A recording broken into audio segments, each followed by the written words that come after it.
Want to dine out in style, discover what's hot this season, or know how to spend a great weekend? Read FT Weekend for fresh ideas and inspiration every Saturday and Sunday. Start your weekend thinking with a curated mix of culture, style, food, and inspiring long reads. Enjoy the best Financial Times news journalism, then tuck into lunch with the FT and HTSI. Check out the best deep dives on the arts, travel, wine, homes, and more. Pick up a copy or read more at ft.com.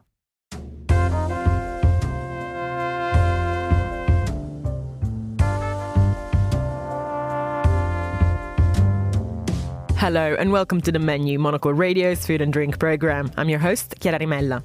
This week we hop on planes, trains and automobiles to explore the world of food on the move. Coming up, an ode to the Italian roadside classic, the Autogrill. Also on the programme, we head to the departure gates in Portland, Oregon to find out what's taking off on the airport's menus. Plus, a taste of old world, golden era of travel glamour at New York's Grand Central Oyster Bar. All that here in The Menu on Monocle Radio.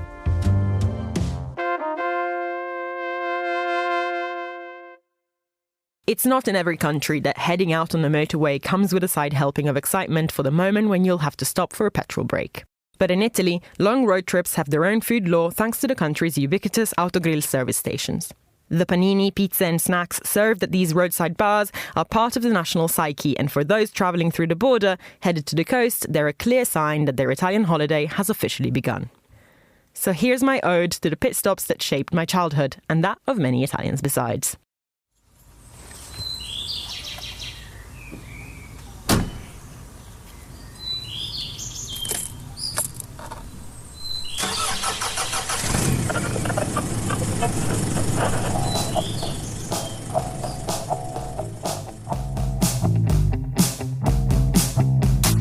Picture this. You're driving down a motorway, 2 lanes, snaking through the hills. The grass has already started turning yellow. It might only be the end of June, but the sun has been beating down for weeks already. It's the beginning of summer. You're in Italy. You packed the car full of large bags this morning in the city, whether it was Milan or Munich you started from. The aircon is on, but if you rest your arm by the window, you can feel how scorching the rays are on your skin. You're going on holiday. By this point, you've been driving for a few hours. Soon enough, one of the passengers will win the game and spot the sea on the horizon, but for now, your attention is focused on catching an almost equally exciting landmark. Your eyes are scouring the green signs on the side of the autostrada for one that says Area di Servizio, because that means it's finally time to stop at an Autogrill.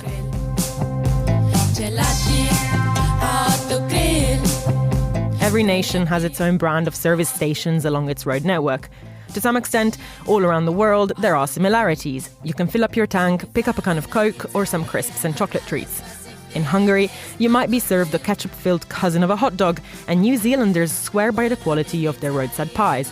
And yet, there's something to Italy's Autogrill that enjoys a lore of its own. It's not really necessarily because of the quality of the food offering, although you can count on Italians to be demanding when it comes to sandwiches and coffee, wherever they may be. Depending on which Autogrill of the hundreds dotted around the country you stop at, there will be impressive selections of cheese, charcuterie and, yes, wine on offer. Some even have their own gelato counters. But ultimately, the reason we Italians love the Autogrill has to do with the place that these spots hold in a national consciousness, the nostalgia that goes hand in hand with its swooping A logo. The first Autogrill in the country, even if at the time it wasn't really called that yet, saw the light just after the Second World War. It was then that Mario Pavesi, the man behind the Pavesini biscuits, decided to sell his baked goods from a roadside shop near the town of Novara on the Turin-Milan motorway. Not many people had cars back then, but that was about to change. By the 50s, this became the nation of the Fiat 500. Emerging from the trauma of the war, this nation enthusiastically embraced its economic boom. There was a sense of relieved optimism in the air. People wanted to go to the seaside on a Sunday, aboard their family car. It's no surprise then that service stations, at the time managed by competing companies Motta, Alemagna and Pavesi, sprouted up across the whole peninsula. Though they were fundamentally Italian institutions, they also spoke of a fascination with the world of whatever was going on stateside. There was something undeniably futuristic, almost space age, about their architecture. Many were built in the shape of a bridge towering above the lanes of passing traffic so that people could enjoy their meal gazing at the cars whizzing below. The three companies officially merged into Autogrill in 1977, and by the early 90s, when I was a child travelling in the backseat of my parents' car, Autogrill was in a new golden age of sorts. Our frequent summer route from Turin to Savona to catch the ferry onwards to Sardinia didn't feature a bridge-style Autogrill, which I was always disappointed about. But if by chance we were going past Novara or Fiorenzuola d'Arda on our travels, a stop-off was nothing short of mandatory. Roaming the aisles, laden with all the naughtiest treats you'd ever see in a regular supermarket, and being allowed some in the spirit of the upcoming holiday, is a positive association that's hard to dislodge. In the years since, Autogrill has transformed in a colossus of travel catering via numerous acquisitions that have seen it expand anywhere from airports to train stations worldwide. As of 2023, it was merged into the company World Duty Free. But the simple charm of a run-of-the-mill, roadside Autogrill remains unchanged. The names of the standard panini from the 90s and noughties are indelibly etched in our memory. The camogli, a focaccia stuffed with prosciutto cotto and emmental, or the slightly fancier Icaro with prosciutto crudo. The inviting but frequently forbidden Apollo, featuring a fried chicken cutlet, and then the most iconic of them all, the rustichella, a piadina-style half-moon oozing molten cheese. Nowadays, new, fancier sandwiches have joined the ranks, all neatly stacked up in their glass cases. The ingredients now include hunks of juicy mozzarella di bufala or pistachio granola. But that doesn't really change anything in terms of why we choose to pull up at the Autogrill. We keep an eye out for the Area di Servizio sign because we're going on holiday. And what would a holiday be without its rituals? For Monocle at the Autogrill, I'm Chiara Rimella.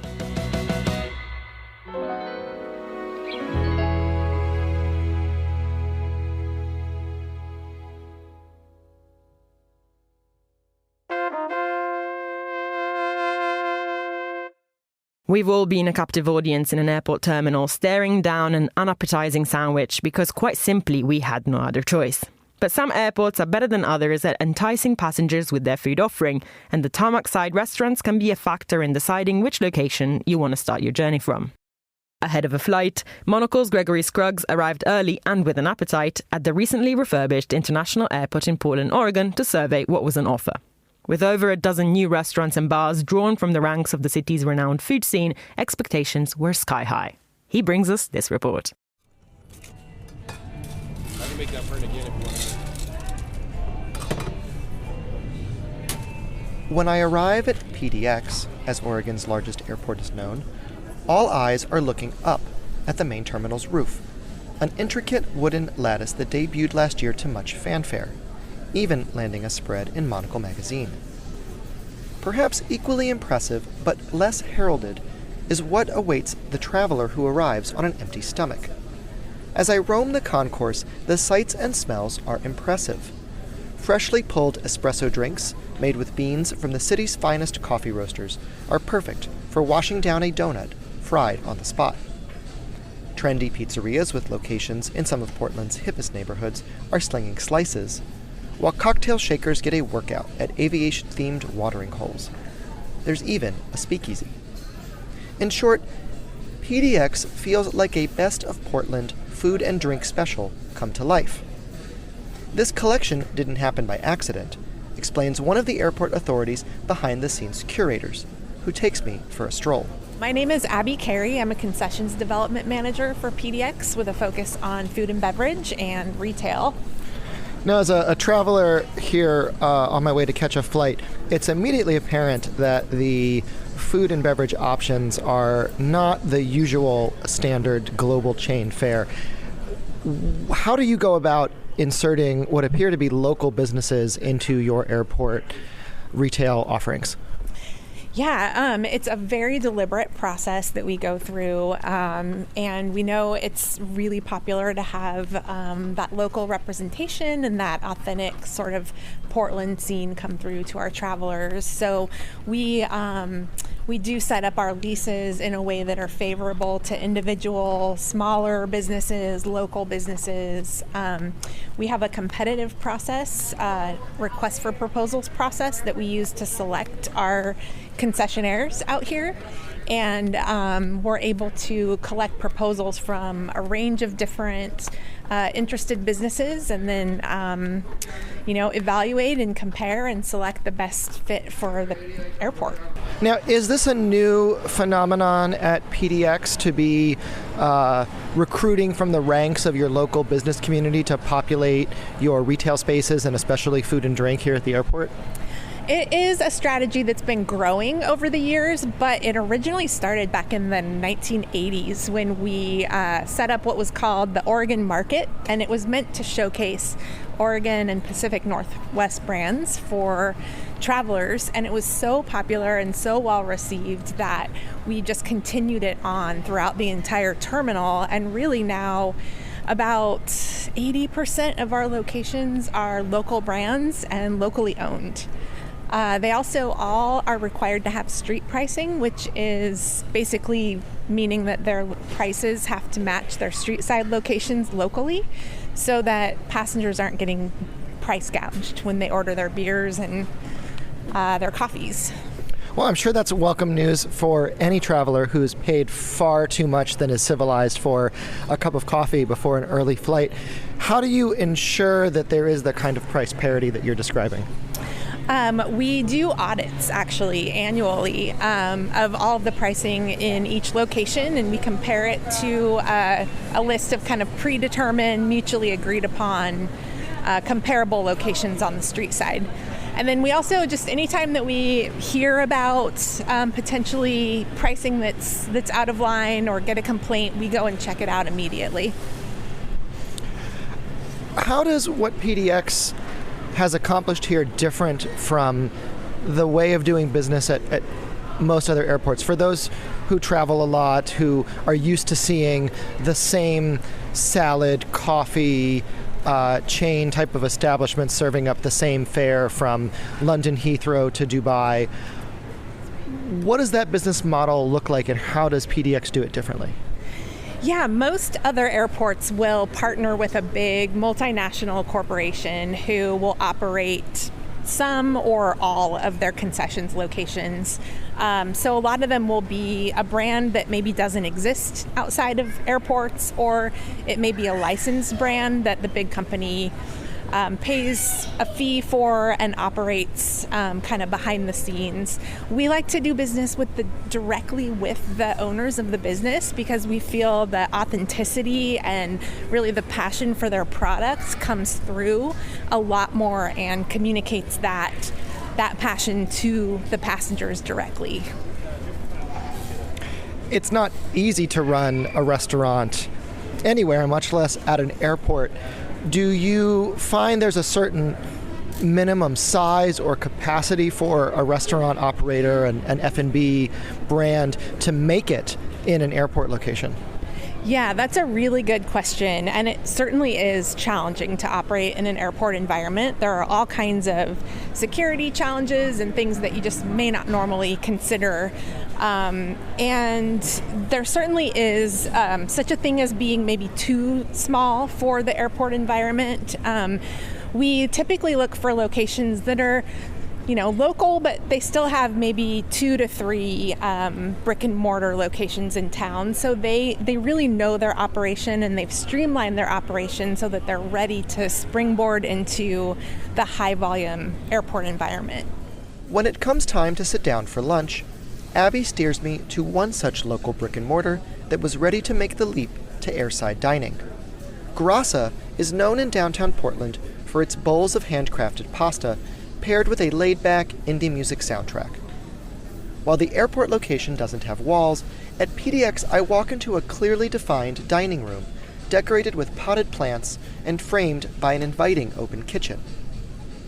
After tucking into a plate of cacio e pepe, washed down with an Oregon Pinot Noir, I'm greeted by Grassa co-owner Nick Sherman, who tells me more about the intricacies of running a proper restaurant in a working airport. Now, we're here at the Portland International Airport, where you've recently opened a location, part of a slew of Portland culinary institutions that have chosen to open outposts here for the traveling public. What goes into running a scratch kitchen, homemade pasta restaurant in an airport setting? Oh man, the list is long.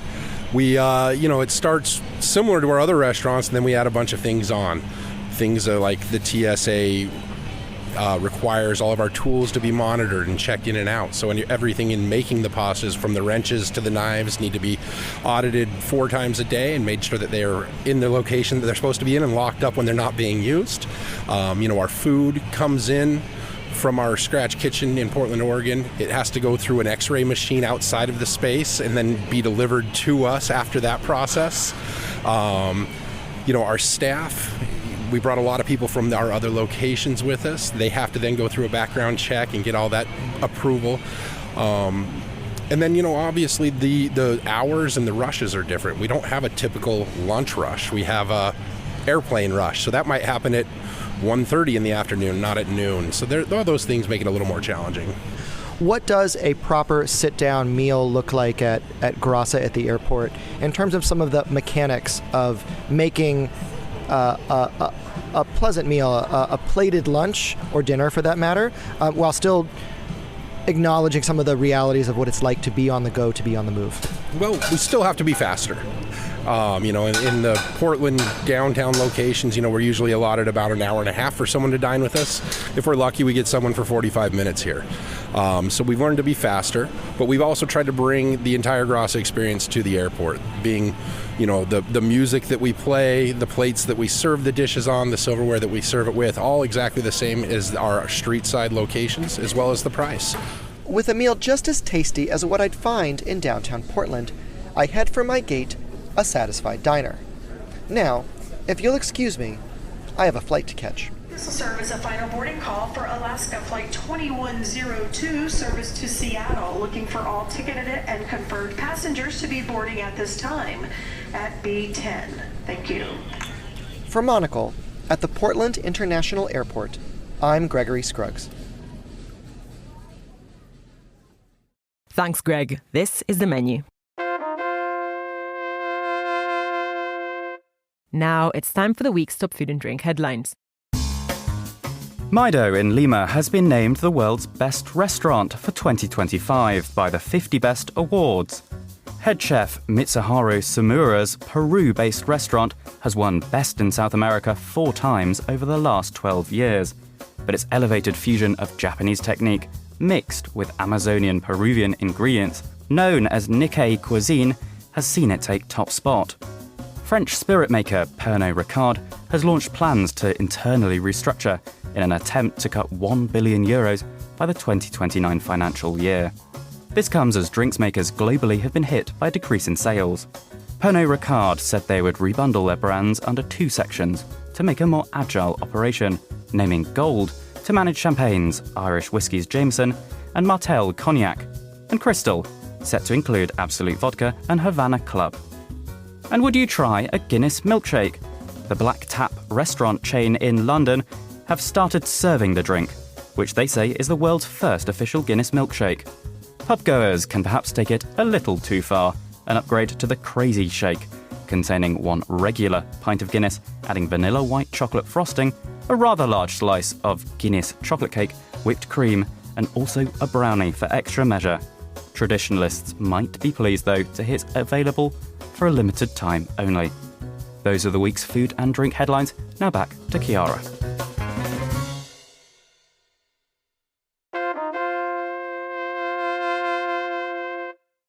In the belly of the beast that is Grand Central Station, there is a New York institution, the Grand Central Oyster Bar. For over a century, travellers and commuters have been savouring shellfish at the bar, whose fortunes have mirrored that of the city itself. Today, it still acts as a reminder of the golden era of travel, when heading out on a train felt like a luxury and was an adventure to be celebrated and enjoyed, with oysters and champagne no less. For Monocle, Charlie Bell and Poppy Damon paid the bar a visit. Let's hope they made their train on time.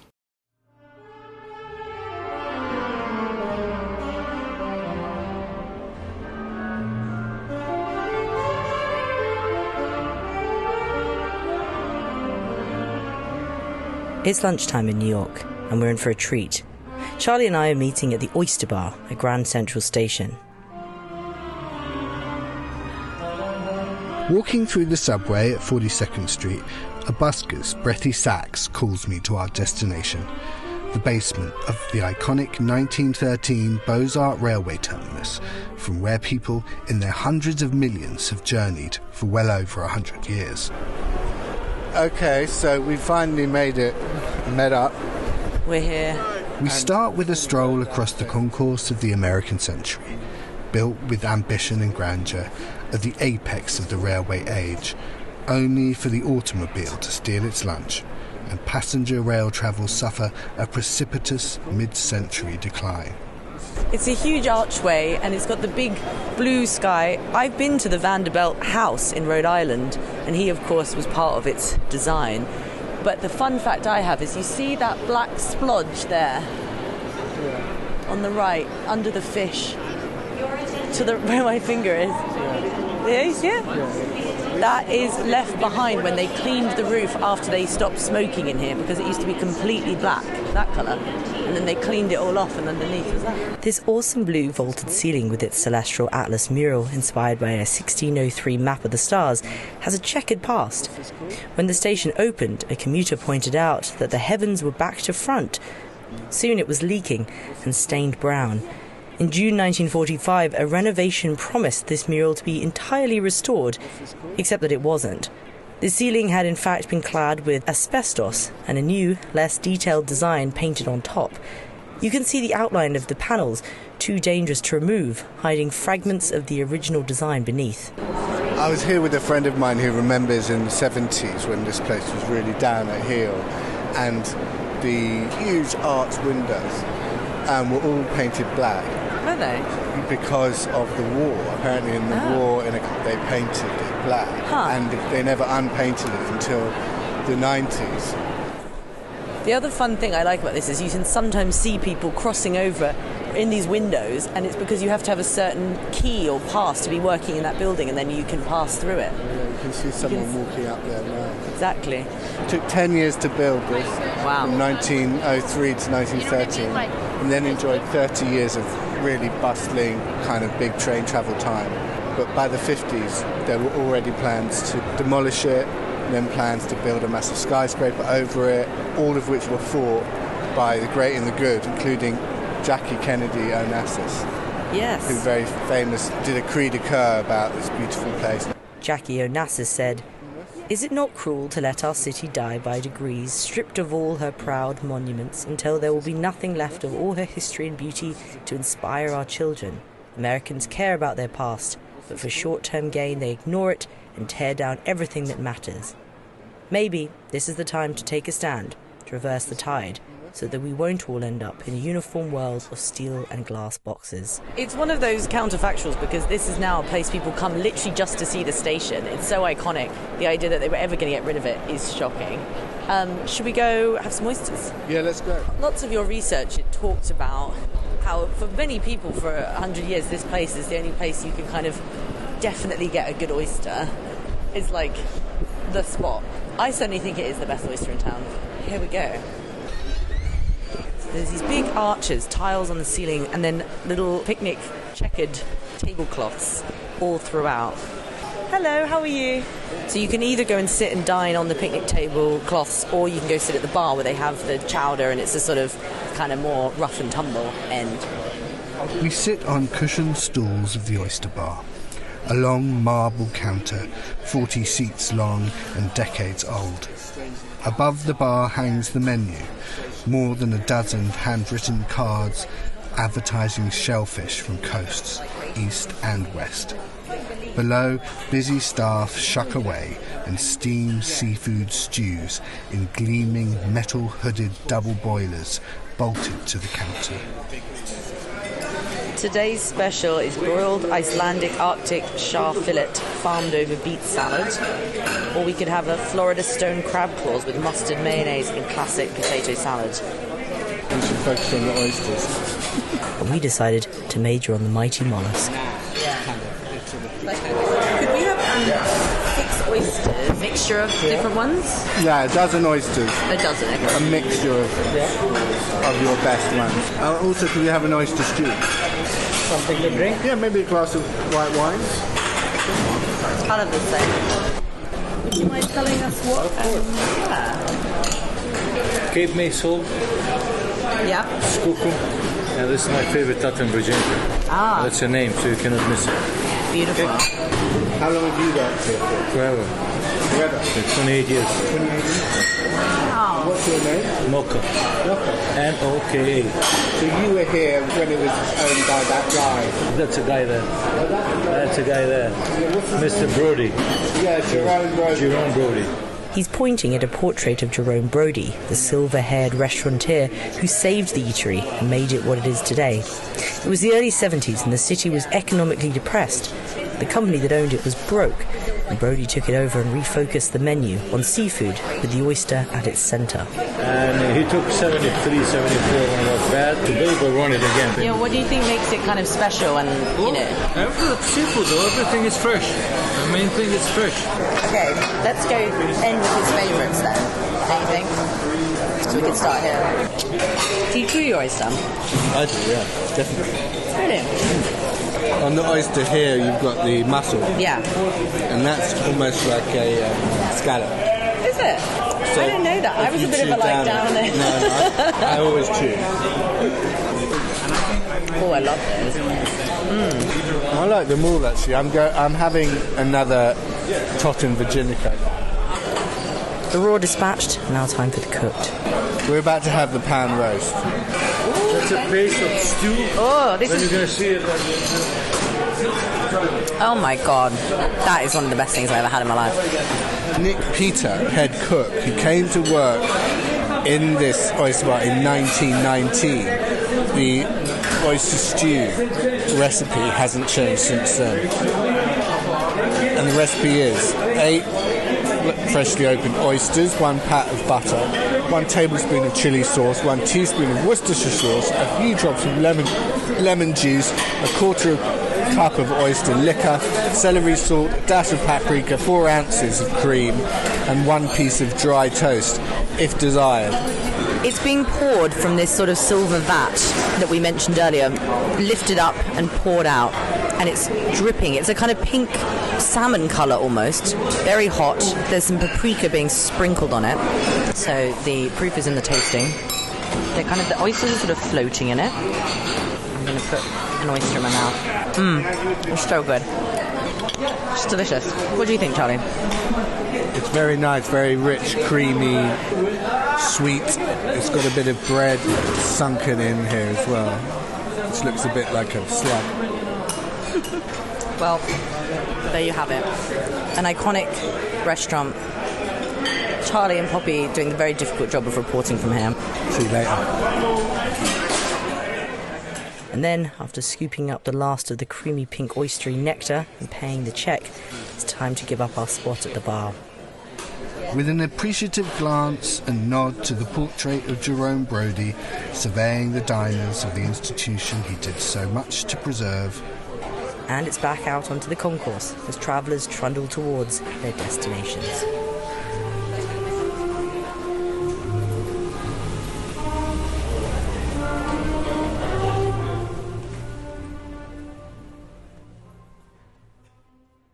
Thank you, Charlie and Poppy. And that's all for this edition of The Menu. Remember that we are back with a new episode again on Friday at 2000 London time. That's a midday in San Francisco.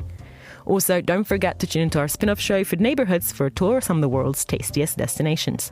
I am Chiara Rimella. This program was produced by Monica Lillis and our sound engineers were Steph Chungu and Flynn Simons. Thanks for listening and until next week.